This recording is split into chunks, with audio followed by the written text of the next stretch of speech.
"Ah!" cried Granger. His eyes were wide open as he stared at the old woman in horror. Alex was also stunned. He saw a cold light flash past his eyes. He didn't dare to move, afraid that the old woman would him if he turned his back. "You," the old woman said as she looked at Alex.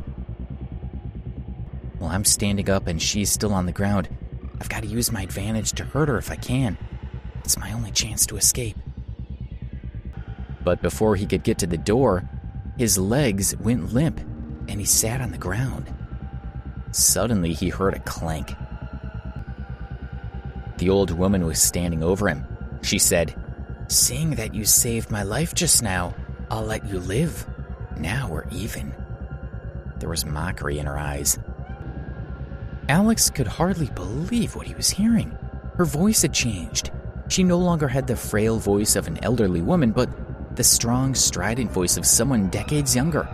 Her eyes had also become focused and sparkling. The woman went to the open window. Did she come in through the window? Alex wondered as he noticed that the glass was broken. What is she going to do now? Is she really going to jump out of the window? But we're on the 9th floor. Unbelievably, it did look like she was intent on jumping out of the window. So Alex shouted, "Stop!" But the old woman was gone. Alex ran to the window and looked out. He was dumbfounded. The woman hadn't fallen to the ground as he had feared. Instead, she seemed to be floating down like an action movie superhero. She landed on the main steps of Vivian's building, took a few steps, and then disappeared. Alex continued looking down in a daze. He just couldn't comprehend what he had just seen or believe that it was real. When he came back to his senses, he looked at Granger lying on the floor. He walked around the and out of the kitchen. "Alex!" Vivian had walked back into the apartment. When she saw him, she walked up to him quickly to check if he was injured. "What about Granger?" Vivian asked anxiously. Alex said as he looked toward the kitchen.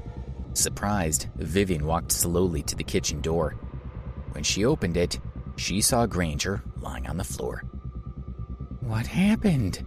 she asked, trying to suppress her disgust.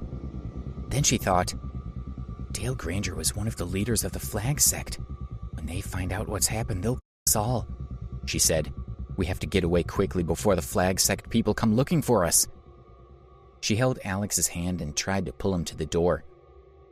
Alex pulled her back and replied, "Vivian, don't worry. His was nothing to do with you. Trust me. I'll take care of it." In an anguished voice, she said, "Oh, why don't you understand? He's one of the main guys from the Flag Sect. When they find out, they will kill us. Don't you understand?" Vivian couldn't believe that Alex was being so naive.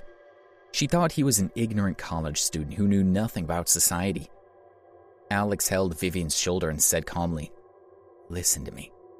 I know you don't believe me, but please trust that every word I'm saying right now is true.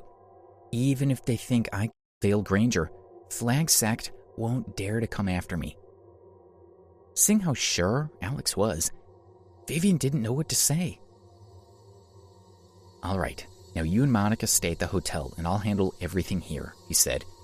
And then he put his arm around Vivian's shoulder and they walked out of the apartment. In the entrance lobby, they found Monica waiting anxiously. Alex found them a room at a hotel nearby and settled the mother and daughter in there. When he left the hotel, Alex called a cab and went back to the Azalea guest house. When he arrived, he asked for Sam Woodsworth to come and see him. "Alex, you..." Sam stopped when he saw the state Alex was in. "It's nothing," Alex reassured him. His appearance was the least of his concerns at that moment. The body needed to be dealt with before the police got involved. If that happened, the media attention would be impossible to suppress.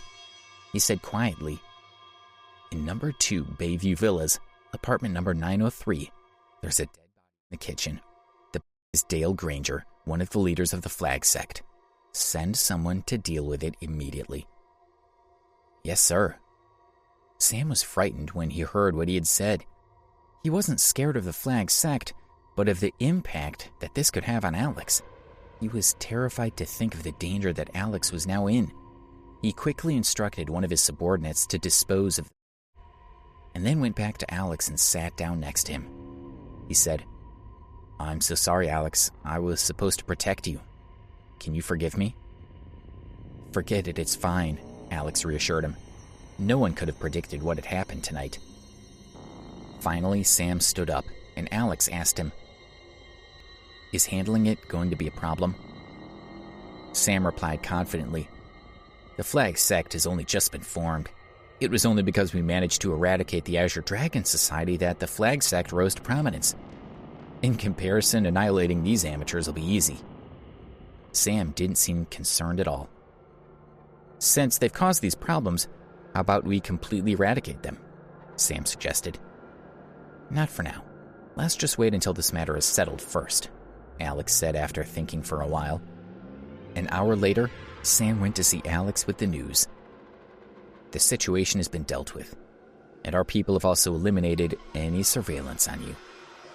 According to our intelligence department, Dale Granger has no relatives, so no one will report him missing to the police, and the only people who will notice his absence are the people from the Flag sect. If we hear any more news about this, we'll deal with it immediately." "Thank you. You've done well. Go and get some sleep now. I'm tired too." Finally, Alex could relax. Exhausted, he went back to his room to sleep. Over the next 2 days, Alex didn't hear any more about Granger's. It seemed to have never happened. Vivian and Monica had been staying in the hotel, while Alex had been scrutinizing the movements of the Flag sect.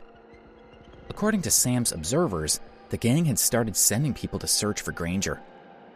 On the third day, Alex left the Azalea guest house and got in a cab to go to the hotel to see Vivian and Monica. By the time he arrived, Alex felt a little hungry and decided to go and get some breakfast first. A small restaurant called the Bayview Diner attracted his attention. The quaint exterior and the fluttering banner outside made him feel like the diner had been around since the 50s. Business in the diner seemed to be pretty good. It was almost full. He ordered a bowl of beef soup and took a seat at a booth in the corner. Alex looked up and saw a petite girl walk in and head toward an empty table. He couldn't see her face from where he was sitting, but her red clothes were familiar. When she turned and sat down and Alex had a clear view of her face, he couldn't help but choke. The beautiful young lady was only around 16 years old, and she had exquisite dark eyes under long curved eyelashes. Her cheeks were pink, and she had her silky hair tied back in a bun. Alex couldn't believe what he saw. This woman was wearing the same clothes as the old lady who had Dale Granger at Vivian's home 3 days ago. He knew it was the same woman. He lowered his head to drink the soup. He was very nervous, but he was also confused. What if she wanted to silence him? Also, how had she turned from a very elderly lady into a beautiful adolescent? Then the girl noticed Alex sitting in the corner booth, and a trace of a smile appeared on her face. Alex froze, but she only glanced at him once before looking away. She called out to the waiter, "Why hasn't my beef soup arrived yet?" Her voice no longer sounded like that of an old woman, but was the voice of a teenage girl. It was also very calm and very cold. Please subscribe to the Pocket FM YouTube channel and press the bell icon for instant notification. Check out our channel for more such exciting shows.